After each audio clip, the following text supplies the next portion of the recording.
ଭାରତର ପ୍ରଥମ ରାଷ୍ଟ୍ରପତି ଡକ୍ଟର ରାଜେନ୍ଦ୍ର ପ୍ରସାଦ ସେ ବିହାର ରାଜ୍ୟର।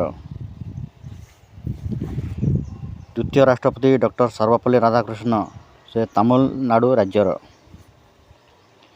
ତୃତୀୟ ରାଷ୍ଟ୍ରପତି ଡକ୍ଟର ଜାକିର ହୁସେନ ସେ ତେଲେଙ୍ଗାନା ରାଜ୍ୟର। ଚତୁର୍ଥ ରାଷ୍ଟ୍ରପତି ଭିଭି ଗିରି ସେ ଓଡ଼ିଶା ରାଜ୍ୟର।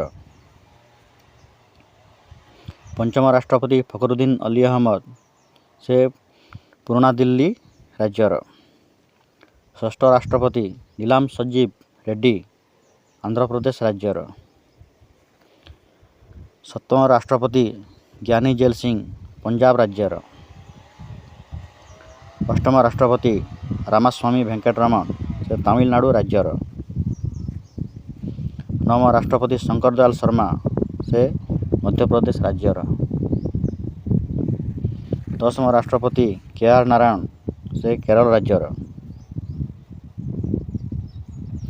11ତମ ରାଷ୍ଟ୍ରପତି ଏପିଜେ ଅବଦୁଲ କଲାମ ସେ ତାମିଲନାଡ଼ୁ ରାଜ୍ୟର। 12ତମ ରାଷ୍ଟ୍ରପତି ପ୍ରତିଭା ଦେବୀ ସିଂ ପଟେଲ ସେ ମହାରାଷ୍ଟ୍ର ରାଜ୍ୟର। 13ତମ ରାଷ୍ଟ୍ରପତି ପ୍ରଣବ ମୁଖର୍ଜୀ ସେ ପଶ୍ଚିମବଙ୍ଗ ରାଜ୍ୟର। 14ତମ ରାଷ୍ଟ୍ରପତି ରାମନାଥ କୋବିନ୍ଦ ସେ ଉତ୍ତରପ୍ରଦେଶ ରାଜ୍ୟର। 15ତମ ରାଷ୍ଟ୍ରପତି ଦ୍ରୌପଦୀ ମୁର୍ମୁ ଓଡ଼ିଶା ରାଜ୍ୟର। ଭିଡ଼ିଓଟି ଭଲ ଲାଗିଥାଏ ଗୋଟେ ଲାଇକ୍ କରିଦିଅନ୍ତୁ ଏବଂ ସବସ୍କ୍ରାଇବ୍ କରିଦିଅନ୍ତୁ।